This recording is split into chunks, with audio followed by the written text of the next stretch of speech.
Nelly et moi, Nelly et moi vous prions de bien vouloir excuser notre présidente Isabelle Hébert qui est mobilisée par des réunions de dernière minute de travail. Donc, nous nous chargerons l'une et l'autre non seulement de faire l'animation, mais l'introduction et la conclusion.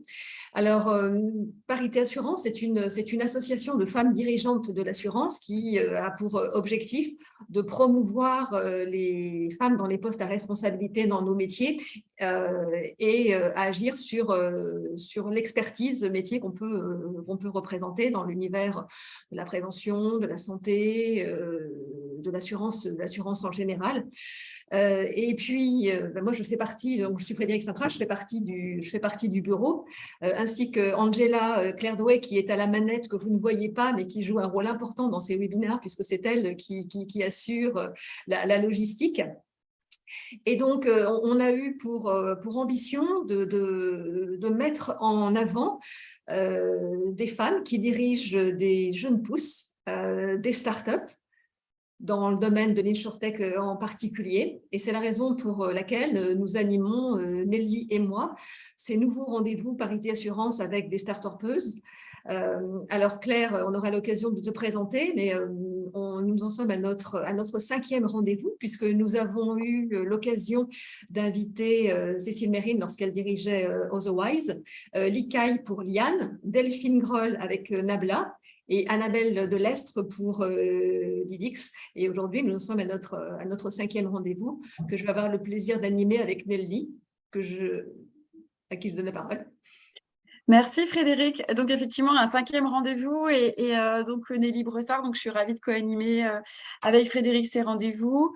Donc moi, je suis membre de Parité Assurance depuis un certain nombre d'années et j'ai aussi une casquette de vice-présidente de InsurTech France. Donc je suis passionnée à la fois d'assurance, on va dire classique, et puis d'InsurTech. Et effectivement, le sujet est intéressant de partager ces parcours de femmes qui sont encore trop peu nombreuses, on en reparlera, à créer et diriger des InsurTech aujourd'hui. Donc, ravie, merci à toutes et à tous d'être là aujourd'hui.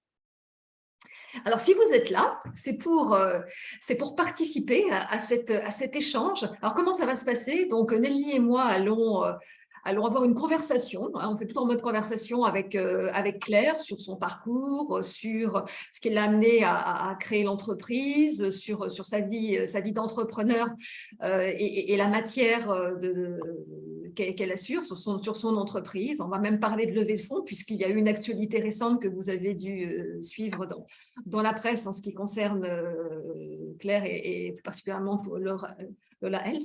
Donc voilà. Alors, sur vos questions, j'espère qu'elles seront nombreuses. Nous vous invitons à les poser, comme vous l'a précisé Nelly, dans le chat. Et puis, si on ne les a pas traitées, on aura l'occasion de les reprendre à la fin de l'échange.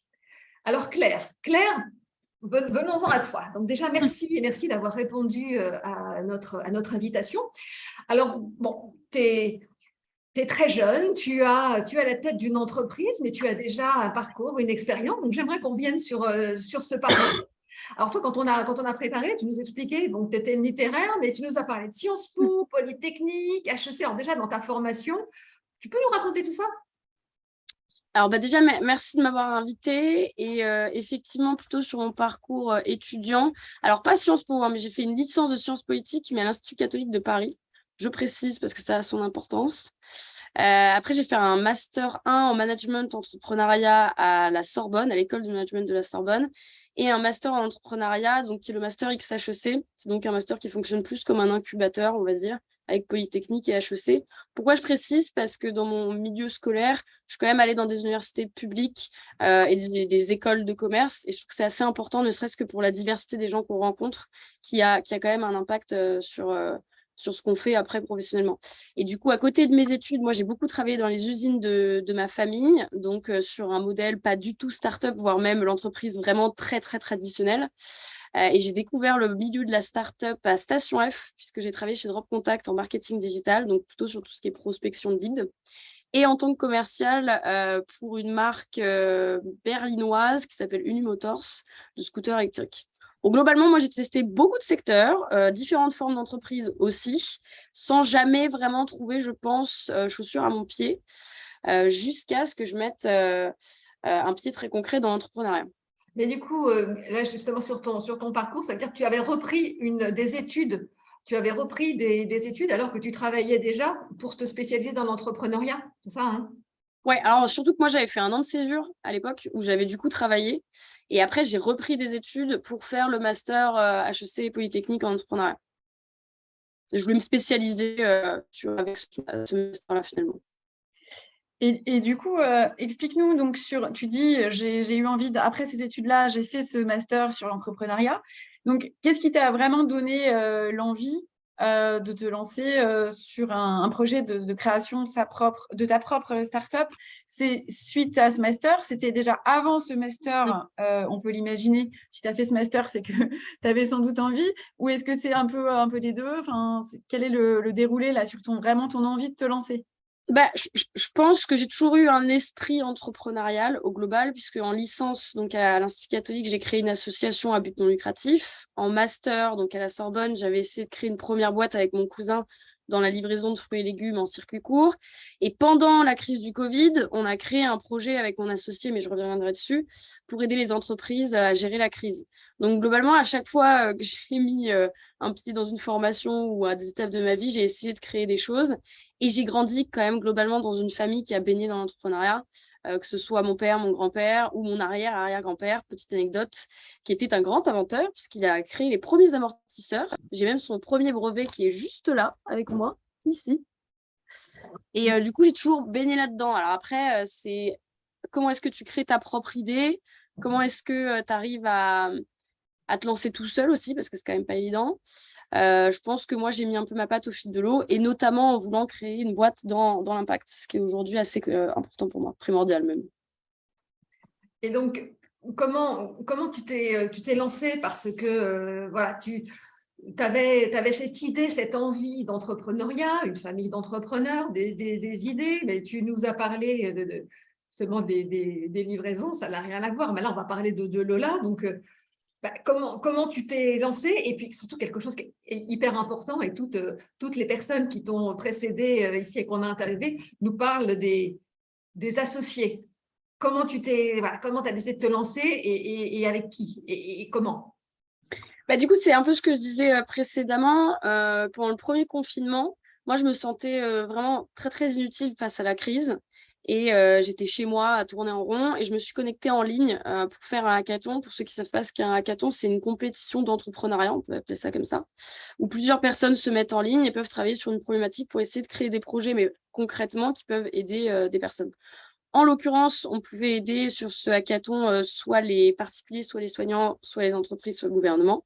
Moi, j'ai voulu aider les entreprises, et c'est là que j'ai rencontré donc Victor, mon premier associé, Victor Bess, en ligne. Et pendant 3 jours, on a donc développé une plateforme de partage des matières premières pour permettre aux entreprises de continuer à produire, donc notamment des masques ou par exemple du gel pour se laver les mains, etc. Et en l'occurrence, il n'y a rien de mieux que 3 jours de hackathon sans dormir pour être sûr qu'on peut travailler avec quelqu'un, parce qu'on est un peu mis sous pression. Donc, c'est comme ça que j'ai rencontré Victor, mais on ne savait pas ce qu'on voulait faire. Donc, on s'est juste dit, on va se suivre et puis on va voir un petit peu ce qui va se développer. Donc, ça veut dire que là, quand vous avez développé cette idée-là, vous étiez en hackathon, donc en ligne sur un projet qui n'est pas celui que vous avez lancé. Complètement. De toute façon, le hackathon, finalement, dès que la crise du Covid s'est ralentie et que les frontières ont rouvert, ce projet-là, il n'a pas été périn parce que toutes les boîtes sont parties produire en Chine et à l'étranger. Mais on s'est dit qu'on avait aimé travailler ensemble et que de toute façon, on voulait créer un projet du départ. Et là, je suis entrée dans le Master à HEC, où j'ai rencontré donc Sixtine, notre troisième cofondatrice. Et ça démarre comment? Ça démarre assez simplement du fait que moi, je me suis livrée à eux sur mon vécu par rapport à mon propre parcours de soins, où j'ai pas eu accès finalement à l'aide, à l'information et au remboursement que je cherchais. Donc, on a rapidement réalisé qu'il y avait certains parcours de soins qui étaient soit tabous, soit mis de côté par la société ou le système de santé. et donc des facto qui ne pouvaient pas être pris en charge par les mutuelles. Donc, on a commencé à mapper un petit peu ces parcours de soins pour regarder où est-ce qu'il y avait des trous dans les parcours.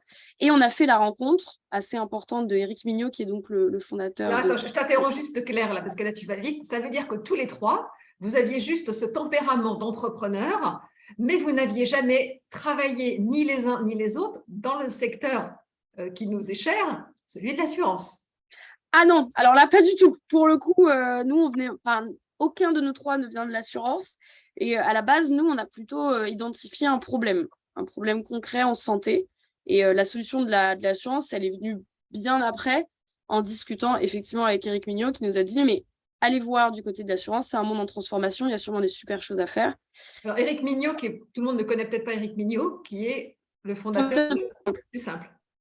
Oui, qui est donc une assurance pour les particuliers, alors que nous, on est plutôt sur les entreprises. Mais le gros point qui nous a plu avec l'assurance, déjà, c'est la partie vertueuse du modèle qui est basée sur la mutualisation, donc une certaine forme de co-construction. Et surtout le financement, puisqu'aujourd'hui, on voit qu'il y a beaucoup de solutions qui se développent, notamment en santé, avec des thérapies digitales, du contenu, etc.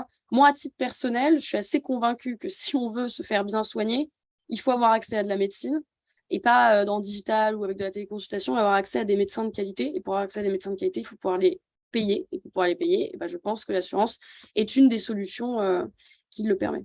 Tu vas nous décrire effectivement plus tard ce que là, mais donc sur les étapes, parce que moi, et puis j'en finirai là sur cette question, sur les étapes. Donc, ça a été d'abord une rencontre avec tes futurs associés, la belle rencontre avec un assureur qui vous a épaulé, et puis il y a eu d'autres étapes.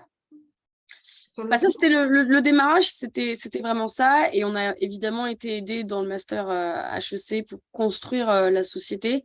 Après, si je devais citer toutes les personnes qui nous avaient aidés, je pense que je ne pourrais pas le faire. Mais petit point important, moi, j'ai été extrêmement surprise par le fait que dans le monde de l'assurance, tout le monde nous a ouvert les bras.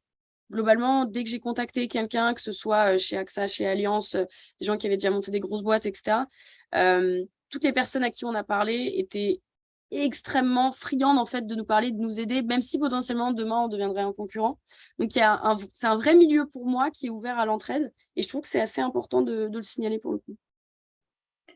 Ok, merci. C'est une note importante. C'est important pour ceux qui veulent se lancer et qui ne sont pas de l'assurance, parce qu'en effet, je partage. Il y a beaucoup de InsurTech qui disent ça, qui disent que ça a été assez ouvert, que beaucoup de gens les ont aidés, notamment quand ils sont jeunes, en fait, aussi. Ça aide, je pense aussi. Tu as commencé à en parler. Tu nous as parlé du point que vous avez essayé de traiter tous les trois sur le parcours de soins. Est-ce que tu peux, ce qui est important, c'est de comprendre pour nous tous la proposition de valeur de Lola Health. Est-ce que tu peux nous faire ton petit pitch en 2-3 minutes sur ce que ça apporte aujourd'hui, justement, dans le parcours de soins? Enfin, quelle est la valeur réelle apportée par Lola Health? Quelle est l'ambition et la valeur apportée? Oui, bien sûr. Du coup, je pense que je l'ai un peu touché du doigt précédemment, mais Lola Health, aujourd'hui, c'est une assurance santé inclusive qui vise à moderniser les grilles de garantie. Notre mission, elle est assez simple, c'est finalement faciliter l'accès aux soins pour des remboursements qui sont plus justes et équitables. Ça passe par 5 piliers. Le premier, c'est moderniser, en accompagnant sur les traitements de confort type médecine alternative et les sujets tabous, comme la sexualité ou la santé mentale, qui n'existent pas encore assez dans les grilles de garantie traditionnelles. Le second, c'est simplifier, donc des remboursements plus simples, rapides, une information beaucoup plus claire de l'assurance et de ce jargon. S'engager de manière assez forte pour offrir une meilleure prise en charge des parcours de soins négligés, tels que les pathologies féminines, parce qu'il ne faut pas se mentir, la médecine a mis pendant très longtemps les pathologies féminines de côté, donc elles n'ont pas été prises en compte. Donc c'est le cas de l'endométriose dont on parle beaucoup, mais aussi du SOPK, de la ménopause, du postpartum, mais aussi de tous les parcours d'infertilité qui soient masculins ou féminins, donc la PMA et l'accès aux soins pour les personnes LGBT. Et enfin, le dernier point qui est pour nous extrêmement important, c'est la prévention. Il faut savoir qu'aujourd'hui, la prévention, c'est un peu le parent pauvre en santé. Et on souhaite vraiment permettre à chacun et chacune d'accéder à la bonne information médicale au bon moment pour se prémunir de certains risques.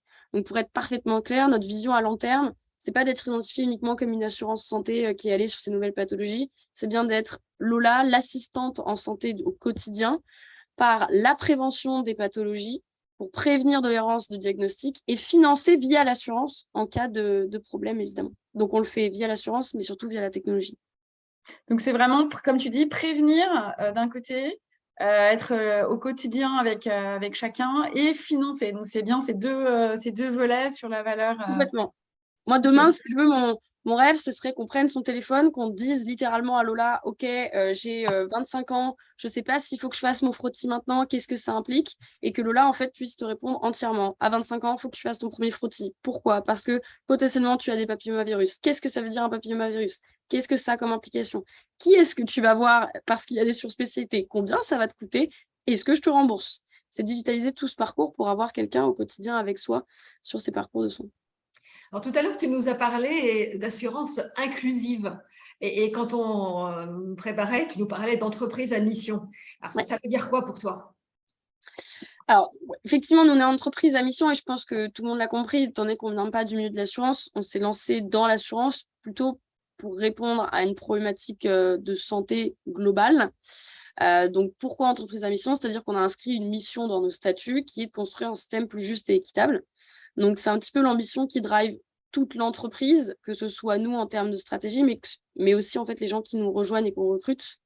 On est encore au tout début, donc on est très loin d'avoir un produit qui correspond à 100% de notre ambition pour être inclusif, mais on pose un petit peu les choses brique par brique. Et en fait, nous, on parle d'inclusif sous le prisme, aujourd'hui en tout cas, de l'égalité entre les sexes, plus que de l'inclusivité en termes de moyens financiers. Tu nous parles, par contre, tu nous parles beaucoup des femmes. Ça veut dire qu'il y a aussi des choses spécifiques pour les hommes? Alors, pourquoi on parle beaucoup des femmes? Parce qu'il y a quand même une réalité derrière tout ça, c'est que c'est plutôt les parcours de soins féminins qui ont été mis de côté. Bon, c'est tout simplement une inégalité qui est existante dans la société depuis un moment. Donc, l'idée, c'est de rééquilibrer. Maintenant, il y a des parcours de soins typiquement masculins qui souffrent aussi de stéréotypes de genre et qui font qu'ils ont des errances médicales. C'est le cas en santé mentale et en santé sexuelle également. Donc, le but, c'est aussi de leur permettre d'avoir accès à ces soins-là. Ok. Merci beaucoup. Et donc c'est important de faire attention effectivement aux petits manquements, aux gros manquements même qu'il y a. Tu as tout à fait raison sur les femmes, parce qu'on n'a pas toujours conscience. Enfin, quand on est une femme, on le voit, mais sinon on le voit un peu moins. Mais justement, quand tu démarres, que tu as cette vision d'assurance inclusive, ces pain points à traiter au niveau du parcours. Comment tu commences quand au départ, tu n'avais, avec tes associés, pas trop d'argent, pas trop de clients, comme toujours quand on démarre. Pas trop de compétences en assurance, du coup. Voilà, non, mais tu te fais aider, tu te fais accompagner. Donc, il y a pas d'argent au début, il n'y a pas de clients. Et donc, quel est un peu le modèle économique? Nous expliquer un petit peu comment ça a fonctionné et qui ont été aussi tes premiers clients, parce qu'il y a toujours des premiers clients. Et ça, c'est très important, on le sait, dans la vie d'une start-up, c'est qui fait confiance au début et ce qui permet d'asseoir et de développer derrière. Déjà, sur le démarrage pur et simple, il ne faut pas se leurrer au début quand on n'a pas d'argent. Finalement, c'est les proches. Donc, nous, on a fait un financement participatif. Et quand je dis proche, je ne dis pas nécessairement la famille, puisque là, en l'occurrence, nous, on a des gens qui ont du coup adhéré à notre vision et qui ont donné solidairement un peu d'argent. Ça paraît bête, mais en fait, les frais de création, ça peut s'élever à peu près à, on va dire, un peu moins de 10 000 € sur toutes les frais de création avec les assurances, déposer son nom à l'INPI, etc., etc. Donc ça nous a permis un petit peu de débuter. Ensuite, le premier financier des entrepreneurs, ça reste complètement l'État, via ne serait-ce que le chômage, le RSA ou encore les subventions, parce qu'il faut quand même vivre à côté de tout ça. On n'a pas de salaire, mais il faut bien qu'on puisse vivre notre vie au quotidien. Et pour créer Lola, nous, on a très rapidement levé des fonds, tout simplement parce qu'on était obligés. On ne pouvait pas atteindre les ambitions qu'on voulait atteindre sans lever des fonds, ne serait-ce que recruter des personnes. Donc, on a levé des fonds assez rapidement. On va y revenir juste après sur la levée de fonds. Mais donc, tes premiers clients, c'était du coup, nos premiers clients. Alors, notre premier client, tout comme le financement, j'ai envie de dire, c'est les proches, puisque c'est eux qui permettent un petit peu d'éprouver les process. Après, je dirais que la première vraie cliente qu'on a eue et qui, en plus, est venue sans qu'on aille la chercher, je peux la citer, c'est Tara Usé, qui a créé Règles élémentaires et qui, aujourd'hui, lance Commune Co-Living.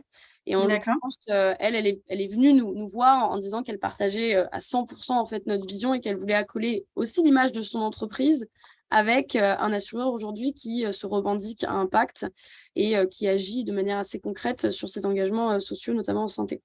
Et aujourd'hui, c'est ça le but, c'est que chaque entreprise qui vienne avec nous, elle rejoigne cet effet de communauté dans l'impact. Et on fait Oui, qu'elle ait vraiment des valeurs. En fait, elle vient chercher une entreprise qui va couvrir cette partie santé sur des valeurs qui sont communes. Et il y en a, mais il n'y en a pas tant que ça au final aujourd'hui sur le marché. Exactement, c'est ça. Mais on sent que les boîtes ont envie de plus en plus de s'investir là-dedans, puisqu'il y a aussi beaucoup de labels type B Corp, Great Place to Work, etc. Et en fait, même quand je suis moi une entreprise d'informatique, si j'ai envie de recruter des développeuses, c'est très compliqué. Le marché du recrutement est hyper tendu. Bah, comment je fais pour prouver à cette développeuse que venir dans mon entreprise, je vais la respecter en tant que femme, je vais respecter ses pathologies, je vais respecter son congé maternité, etc. Bah, il faut que je prenne des actions concrètes et en fait s'engager via la mutuelle et via des actions en santé, bah, c'est une façon de lui prouver. Alors, les levées de fonds, on a commencé à en parler, tu as commencé à en parler, tu as parlé de ton financement participatif, tu nous as très vite, j'ai voulu faire une levée de fonds. Et là, la semaine dernière, et d'ailleurs, quand on préparait, on se disait, est-ce qu'on pourra l'annoncer ou pas? Est-ce que vous aviez communiqué? Ben oui, coup de chance, ça a été communiqué avec une grosse levée de fonds qui a été annoncée dans 800 000 euros, hein, je crois, donc le 11. Donc voilà, à quel moment tu as décidé, vous avez décidé de lever des fonds? Après, auprès de qui? Et puis pourquoi? Parce que quand on lève des fonds, ce n'est pas juste pour dire ça y est, on a levé des fonds, c'est que vous aviez probablement des besoins. Comment vous avez évalué? Parce que pareil, on se dit, on voit les levées de fonds, 500, 600, 800. Comment vous avez évalué ça? Et puis à quoi ça sert? Alors, on t'écoute. Alors, c'est vrai que nous, on a levé des fonds très tôt, donc en pré-seed pour le coup, tout simplement parce qu'on n'avait pas la capacité en interne financière de développer ce qu'on voulait développer, ne serait-ce que parce que sur les 3 fondateurs, on n'a pas de profil tech, ni de profil tech assurance. Donc, il fallait quand même... Donc, est-ce que tu peux être plus précise sur ce qu'on voulait développer? C'est-à-dire, c'est un outil numérique? Ouais, typiquement, tout ce qui est application, outil numérique, on était obligé en fait d'aller externaliser cette partie. Donc, il fallait bien qu'on ait des financements. Et en fait, il ne faut pas oublier que l'assurance, mais là, je ne vous apprends rien, ça reste quand même des cycles de vente qui sont assez longs. Donc, il faut avoir une trésorerie minimale pour supporter ces cycles-là. Ça, c'était assez primordial pour nous. Pour développer tout ce qui est application et outils technologiques, il fallait qu'on embauche quelqu'un aussi. Donc, on est parti très, très rapidement en levée de fonds. Donc, on a levé sur un deck. Donc, c'est-à-dire qu'on c'est quand? Enfin, très rapidement, c'était quand? Je pense qu'on a levé presque 5-6 mois après avoir posé les statuts. D'accord. Donc, et une première levée de combien, là, à peu près? On peut le dire ou pas? Donc, sur le précide, c'est la levée qu'on a fait actuellement. On a levé 800 000 euros, donc 500 en equity et 300 en non dilutif. Et en fait, ce qui s'est passé, c'est qu'on l'a annoncé récemment, alors qu'elle a été déjà faite, puisqu'on a attendu d'ouvrir en fait notre produit commercialement pour annoncer la levée. On trouvait que ça servait à rien d'annoncer une levée tant qu'on n'avait rien à vendre de manière très concrète. Donc, on a décalé l'annonce de notre levée. Ça nous a permis d'avoir la levée pour créer le produit d'assurance avec notre porteur de risque dont on parlera après, j'imagine, de commencer à créer les outils technologiques, de faire nos premières embauches. Et quand on a été prêt et aligné sur tout le produit, là, on a annoncé la levée et on a fait nos premières acquisitions concrètes. Alors justement, dans ma question, il y avait justement, vous avez fait la levée, on sait que c'est le parcours du combattant, auprès de qui vous avez levé alors? Alors du coup, sur la partie equity, donc on a levé 500 000 euros auprès de Business Angel. Nous, le rationnel, c'était de prendre des Business Angels qui avaient des compétences qu'on n'avait pas, donc notamment des compétences en assurance. C'est pour ça qu'on a Éric Mignot, dont on parlait précédemment, en tant que Business Angel. On est allé chercher aussi des compétences en technologie, en stratégie, en acquisition. Donc, on a un panel de Business Angel et on a voulu aussi avoir des fonds d'investissement. Donc, on a notamment la BPI Venture, donc c'est le fonds privé de BPI France, et Plug and Play sur la partie InsurTech, qui sont spécialisés sur les levées de fonds en InsurTech et qui sont en France, mais aussi à Munich. C'était important pour nous d'avoir un fonds spécialisé en assurance, parce que ça reste quand même un acteur qui peut nous mettre en connexion avec un réseau particulier dans ce secteur-là. Et en plus, ça donne plutôt un bon signal pour une deuxième levée de fonds, d'avoir d'ores et déjà en précide des fonds d'investissement. Ce qui est relativement rare, puisqu'en France, rares sont les fonds qui font du pré-amorçage. Normalement, il y a surtout des business angels. Ils se sont associés à nous aujourd'hui parce qu'ils sont alignés avec notre ambition et ils veulent rentrer assez tôt dans le tour de table. Donc, cette levée de fonds, encore bravo, parce que c'est vraiment l'actualité brûlante. Donc, tu nous as dit les points importants qui étaient à développer avec ces fonds. Effectivement, il faut aussi de la trésorerie dans l'assurance. Tu nous as commencé à nous parler des collaborateurs. Ce qui est intéressant, je pense, c'est juste au début, tu disais on n'était pas dans l'assurance au niveau des 3 fondateurs. Quels sont en fait aujourd'hui les profils de la petite équipe au sein de Lola? Qu'est-ce qu'ils ont comme grand profil aujourd'hui, ceux qui sont autour de toi? Et puis, combien vous êtes aussi? Parce que on se demande toujours comment vous faites avec chacun vos multi-bras et vos multi-cerveaux. Mais voilà, combien vous êtes et quels sont les profils aujourd'hui des collaborateurs qui sont avec toi, autour de toi et tes associés? Ouais, du coup, on est 3 associés. Donc, il y a Sixtine qui a un profil plutôt ingénieur et qui a pris plutôt le département assurance. Donc, en fait, elle s'est auto-formée et aussi avec l'aide de certains coachs sur l'assurance. Elle gère tous les liens avec nos porteurs de risques. Et en fait, finalement, elle a développé une expertise assez rapidement, puisque quand on met les 2 mains dedans, ça vient assez rapidement, même si c'est assez réglementaire. Victor, mon deuxième associé, qui lui a plutôt un profil marketing, communication, donc qui de facto s'occupe de ces départements-là. Moi, qui avais plutôt d'expertise prospection, sales, digital et strat. Donc, j'ai plutôt pris la partie aide acquisition à ce jour. Et est venu le sujet des premières embauches. Donc, on a embauché Guillaume Gauthier, qui est notre CTO et lead dev pour le coup. Donc, c'est lui qui s'occupe du développement de tous les outils technologiques. Il est rapidement venu avec nous pour le coup. Et on est ravis de l'avoir avec nous parce qu'il fait un travail incroyable. Et on compte effectivement aussi l'associer avec l'équipe fondatrice.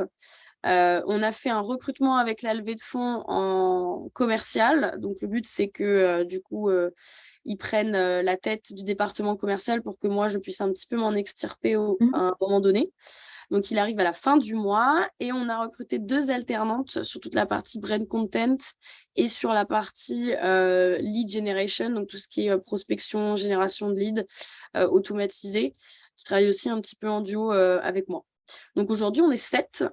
Pour l'instant, on a arrêté de recruter, mais on va surtout re-recruter dans quelques mois sur la partie tech pour pouvoir aider en support Guillaume et sur la partie souscription, puisque l'assurance est quand même un milieu assez réglementaire. La souscription est assez importante et notamment la partie Customer Success. Donc, on va créer un département souscription Customer Success pour pouvoir suivre un petit peu tous nos clients, toutes les choses sur lesquelles ils auraient un manque d'information et de compréhension. Et c'est assez clé pour nous au début pour faire remonter tous ces besoins et être sûr d'avoir une expérience client qui soit parfaite pour le coup. Alors, Merci. tu nous expliques en fait que, bon là, vous faites de l'assurance, mais en fait, vous avez choisi d'être courtier. Hein, donc, vous avez un statut de courtier. Donc, tu expliquais que justement, compte tenu de ta formation, tu as pu avoir ton numéro Orias. Et tu nous expliques ce choix. Pourquoi ce choix et du coup, comment tu as fait pour choisir ton ou tes partenaires pour élaborer ton produit? Puis après, on va voir un petit peu plus de détails, mais déjà sur ce premier point. Ouais, de toute façon, enfin, aujourd'hui, créer une assurance from scratch avec aucun volume et simplement un concept, c'est pas possible. Il y a quand même des réglementations, il y a quand même des accréditations à avoir. Donc, au départ, et c'est d'ailleurs ce qu'ont fait la plupart des assureurs en place aujourd'hui, InsurTech, type Alan, Luco, etc. On commence en étant courtier, puisqu'on a simplement, entre guillemets, un Orias à aller décrocher. Et on trouve un porteur de risque. Donc, nous, on a un petit peu mappé les porteurs de risque qui nous intéressaient. Donc, il y en a eu plusieurs, on en a discuté avec un certain nombre. Et finalement, c'est AXA qui s'est imposé comme étant le porteur de risque qui nous plaisait le plus. Ils ont quand même alloué une équipe entière pour nous guider dans l'assurance, ce qui est pas neutre pour le coup, pour nous soutenir, et notamment sur les gros deals, aujourd'hui, nous permettre de faire du sur-mesure sur nos propres offres packagées. Ils nous ont prêté tous leurs outils tech pour développer les nôtres assez rapidement. Ils ont été assez exemplaires en fait sur leur volonté de pousser l'innovation via des startups et ça de manière saine. Ce qu'on n'était pas non plus... on se doutait pas de ça au début parce qu'on voit AXA qui est une espèce d'énorme entité. On se disait, oulala, ça va être compliqué. En fait, pas du tout. Ils ont été très rapides. Ils ont pu tarifer très simplement les grilles de garantie qu'on voulait mettre en place. Et aujourd'hui, c'est vraiment des partenaires. On voit comme des partenaires potentiellement de long terme. Et donc, ils vous aident au quotidien. Vous avez accès à des experts par leur intermédiaire, c'est ça? Exactement. Ça veut dire que demain, si on a quelques questions, que ce soit sur une de nos entreprises, des problèmes légaux, on peut avoir accès en direct à ces personnes chez AXA. Et aujourd'hui, il ne faut pas se mentir, c'est quand même assez important pour nous. On assure quand même des entreprises sur une obligation légale, parfois des entreprises avec beaucoup de salariés. C'est important d'être crédible face à nos clients. Et en fait, la crédibilité, elle passe aussi par les acteurs qui nous entourent. AXA, c'est un partenaire de confiance. On explique aussi à nos clients qui nous soutiennent et qui sont derrière nous aussi à ce moment-là. Ça permet aux clients d'avoir et l'expertise d'un gros assureur et l'innovation d'une start-up. Et ça, c'est un pilier crucial. Mais du coup, est-ce que tu as besoin d'autres expertises, puisqu'on a des assureurs, des représentants de compagnies d'assurance qui nous écoutent? Est-ce qu'il y a des besoins spécifiques que tu aurais par ailleurs? Alors aujourd'hui, c'est vrai qu'on avance très bien avec AXA sur la V1 du produit d'assurance qu'on a créé. Mais comme je disais tout à l'heure, c'est sûr qu'il y a encore des briques à poser. Il y a encore certaines pathologies ou certains engagements en santé où ça peut être difficile de le tarifer, où AXA n'arrivera peut-être pas à le tarifer ou ne voudront pas le faire. L'ambition à terme, c'est évidemment d'aller potentiellement s'accoler à d'autres assureurs, d'autres porteurs de risques pour créer ces produits-là. Donc, on va revenir sur les innovations de produits plutôt en janvier. Donc, avec plaisir pour parler avec d'autres acteurs de l'assurance s'ils sont prêts à tarifer des produits hors normes, si je puis dire. Bon, bah, Message bien reçu sur les potentiels partenaires assureurs complémentaires, porteurs de risques complémentaires pour les produits un peu hors normes.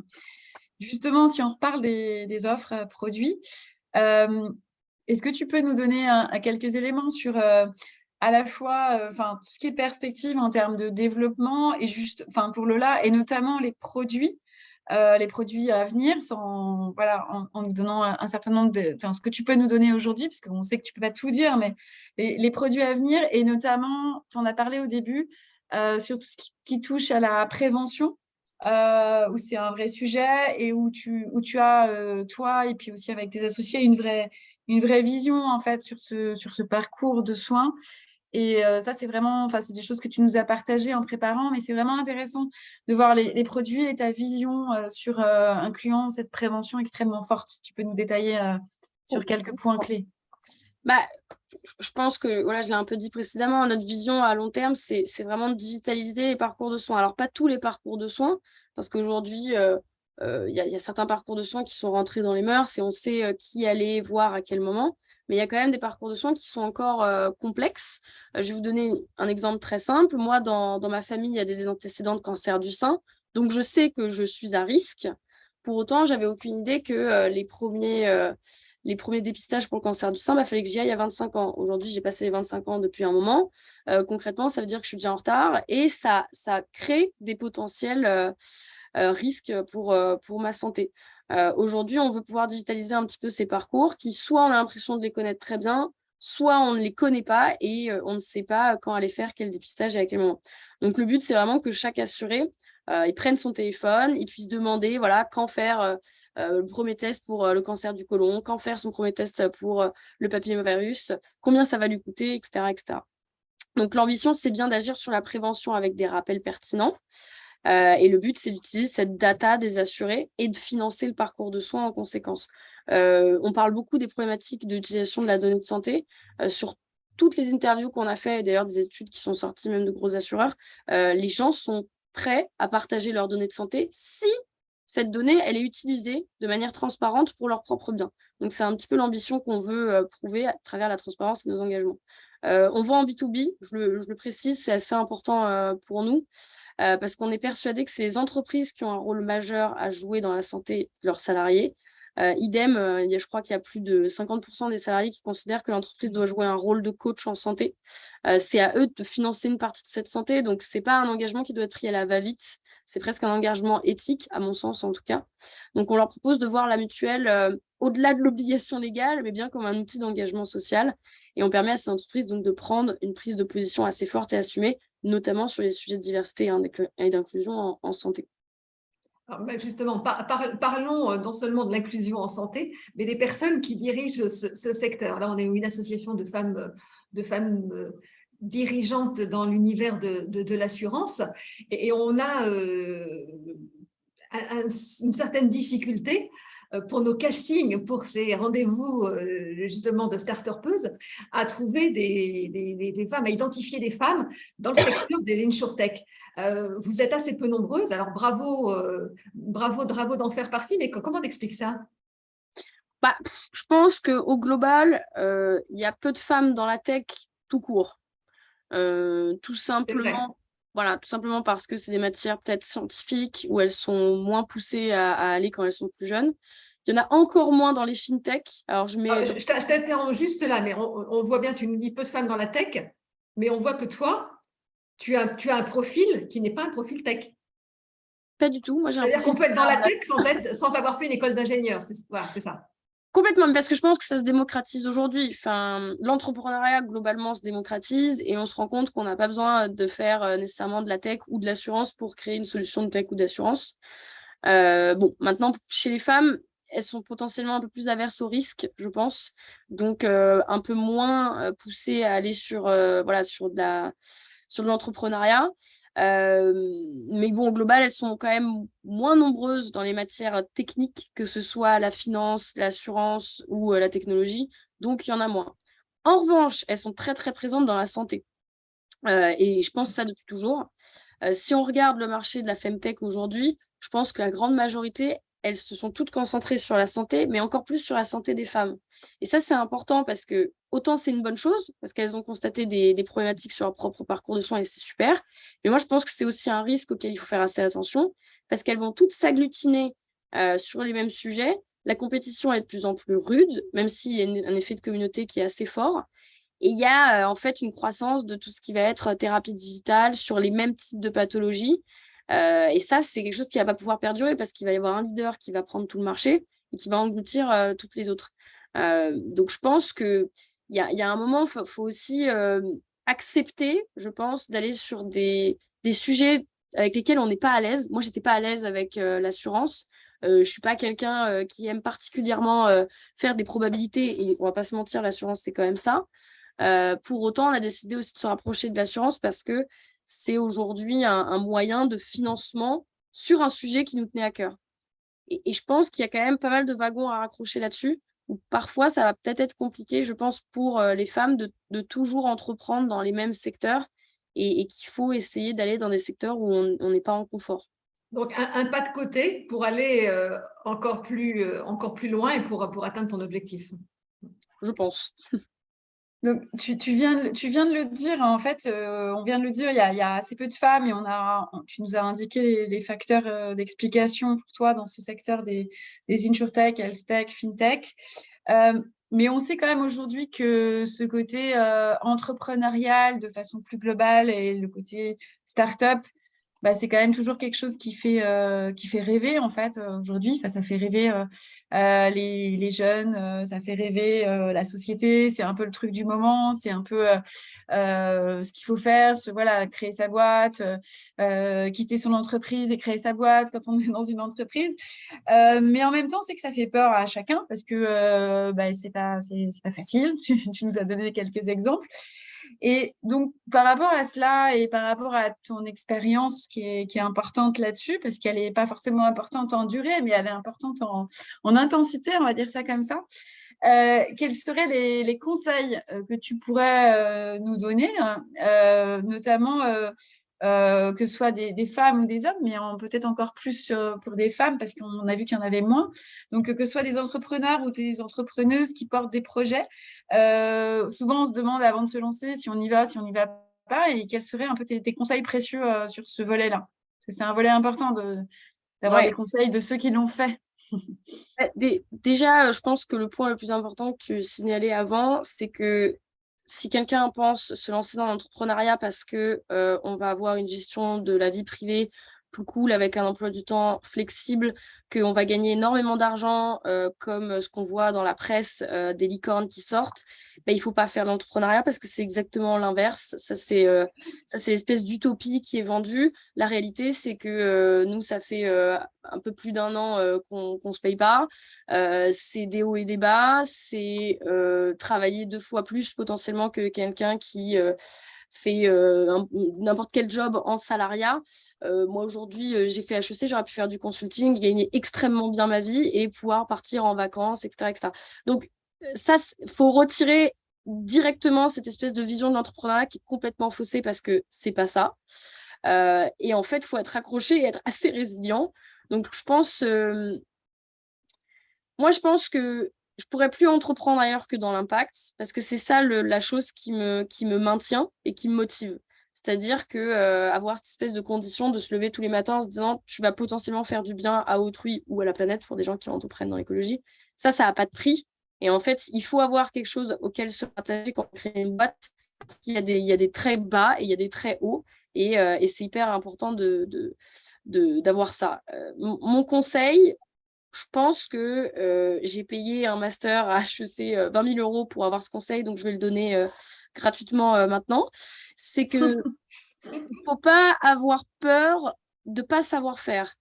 Ça paraît débile, mais en fait, qu'est-ce que font les écoles de commerce type HEC? Ils font que vous galvaniser et vous dire que vous allez être l'élite, que vous pouvez tout faire, que c'est facile, etc. Mais en fait, quand on vous répète ça, inlassablement, vous commencez à créer une façon de penser, un petit peu de super gagnant, de champion, qui fait que peu importe ce qui se passe, vous allez pouvoir aller au-dessus. Même si vous ne savez pas faire, vous en fichez, vous allez trouver la solution ailleurs et externaliser cette compétence. Donc, je pense qu'il faut y croire, faut avoir un peu...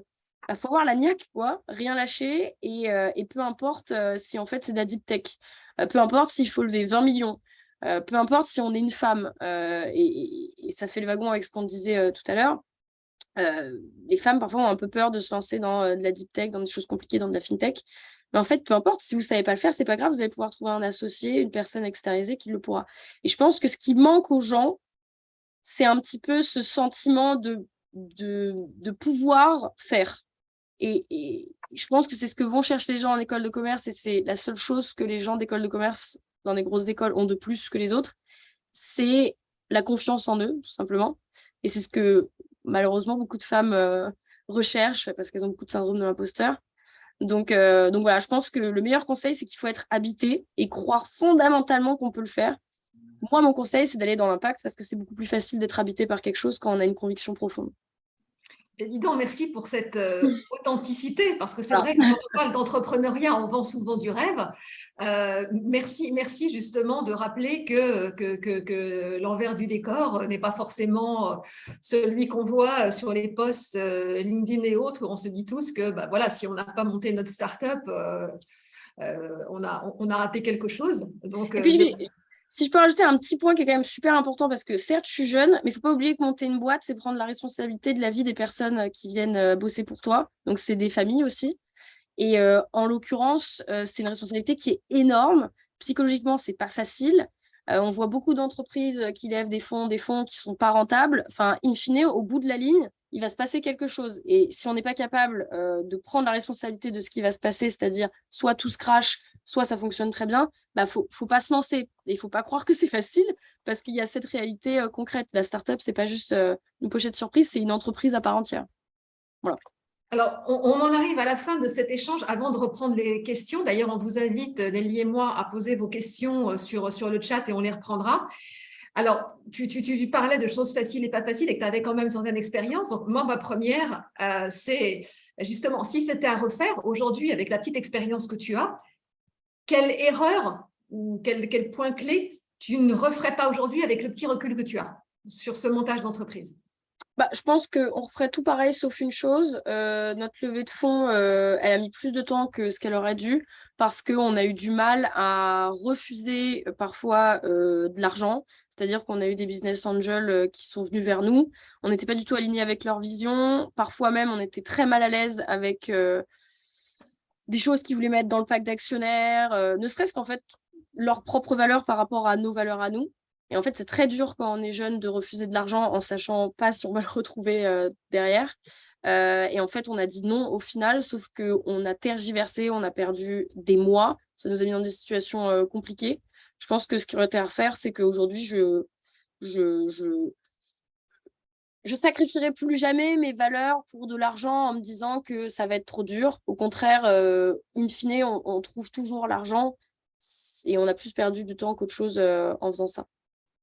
En même temps, c'est ce que tu disais un peu, c'est l'impact qui te motive. Donc, si tu gardes ce leitmotiv en tout en haut, ce que tu viens de dire enfin, en découle. Après, c'est pas toujours facile, comme tu dis. Ouais, mais dans le concret, quand tu as une personne qui nourrir des amène gens. 10 000 euros, tu te dis ah ouais, bah, c'est quand même Oui, pas tout à mal, fait. mais en fait, la personne est complètement à l'opposé de ce que tu représentes toi en tant que personne, et du coup, tu vas travailler avec cet individu. C'est difficile. Et c'est un choix qui est vraiment difficile à prendre pour le coup.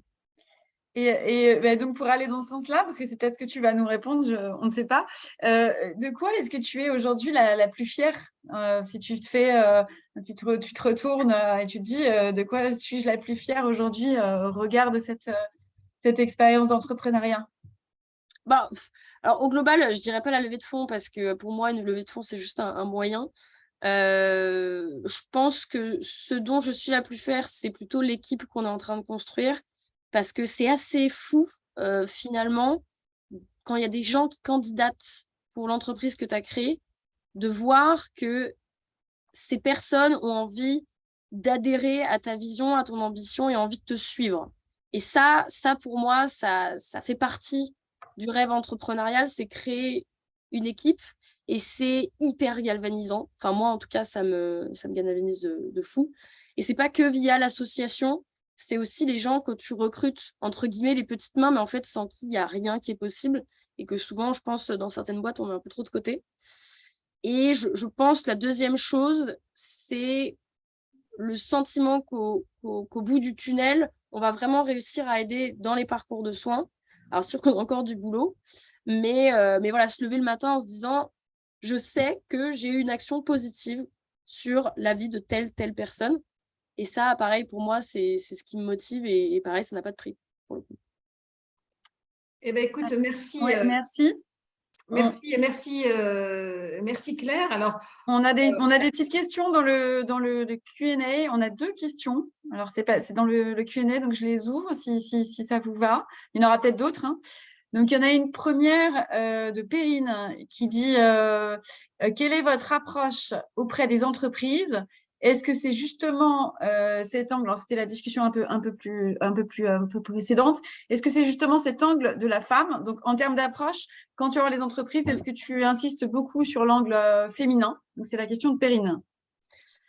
Ça dépend. Ça dépend parce que en termes de communication et de marketing, on ne se cache pas du parti pris qu'on a de défendre les pathologies féminines. Et ça, c'est quelque chose qu'on désire garder. Donc, effectivement, il y a des entreprises qui viennent vers nous littéralement pour cette raison.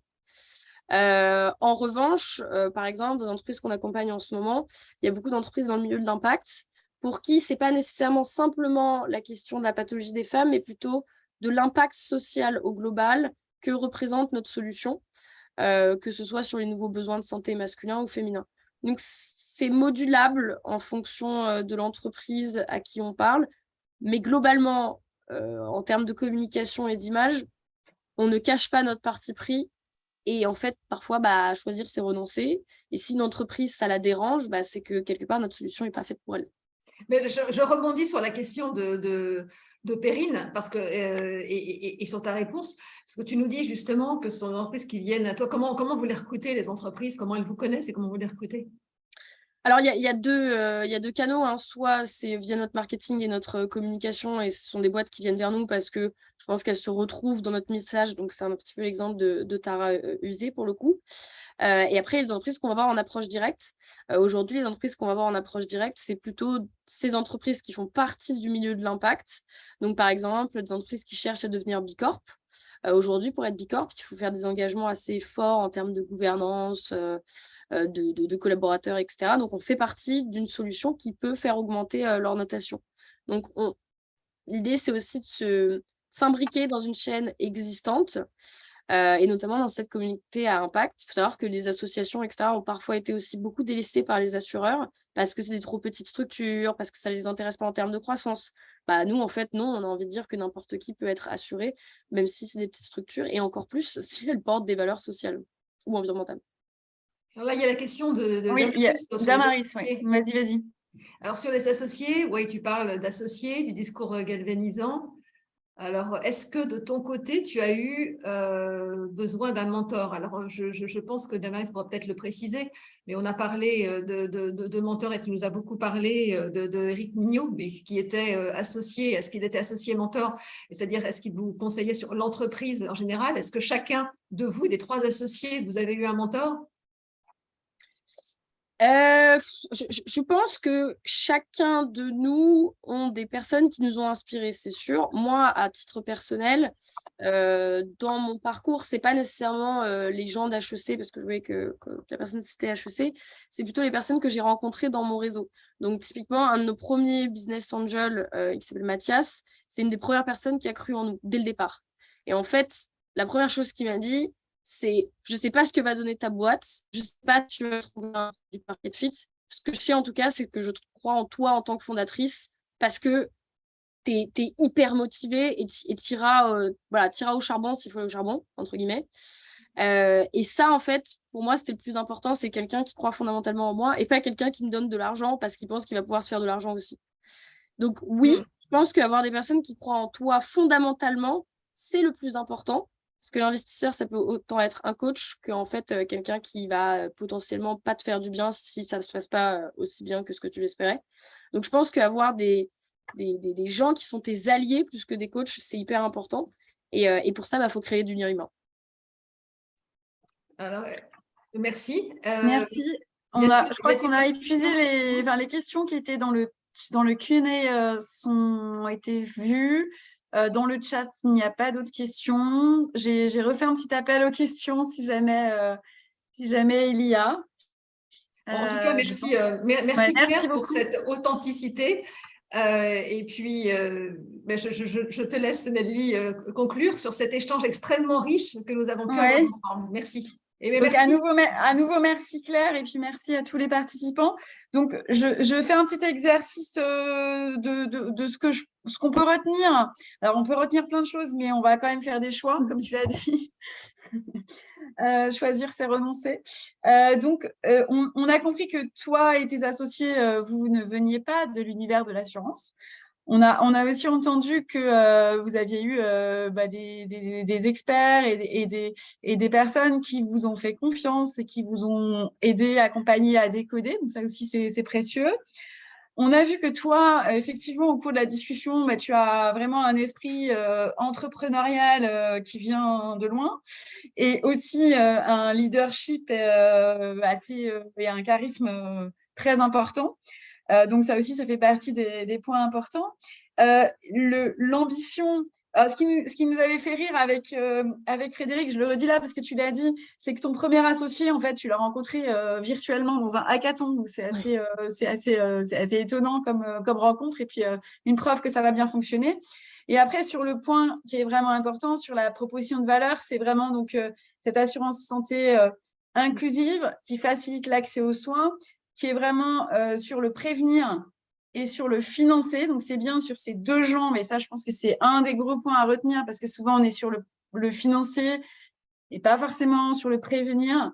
Et que vous avez vraiment une ambition d'être dans la poche, d'être dans la proximité de des assurés. Donc, ça aussi, c'est très important. Et puis, un des derniers points, donc c'est ta motivation, c'est la vision, c'est l'impact. C'est ça qui te motive et c'est ça qui motive tes associés et tes clients. Donc, ça aussi, c'est un point clé.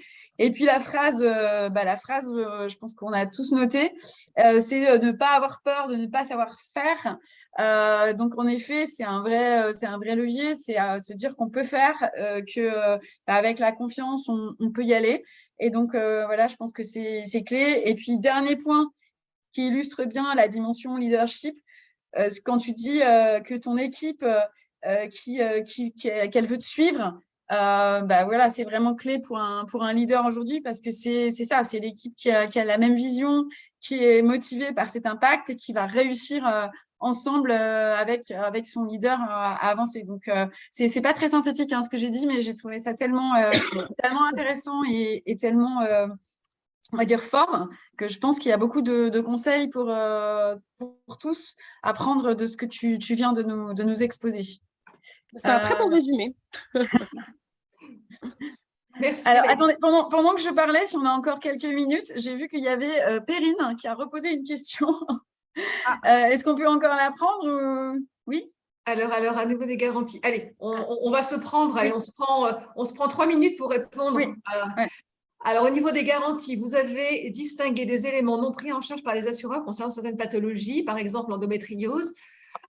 Que souhaitez-vous prendre en charge? Comment s'est positionné votre porteur de risque face à cela?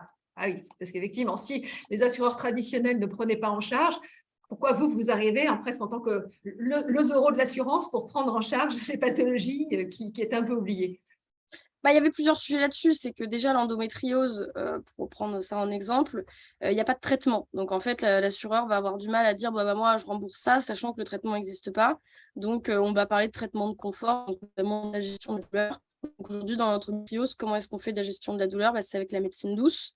Et les forfaits médecine douce, dans la plupart des grilles de garantie d'assurance, c'est un paquet avec la psychologie. Donc, déjà, les femmes, elles devaient choisir entre soit la psychologie, soit la médecine douce. Donc, nous, on l'a dissocié complètement pour pouvoir d'être, en fait, si tu veux, des remboursements sur les 2 parcours.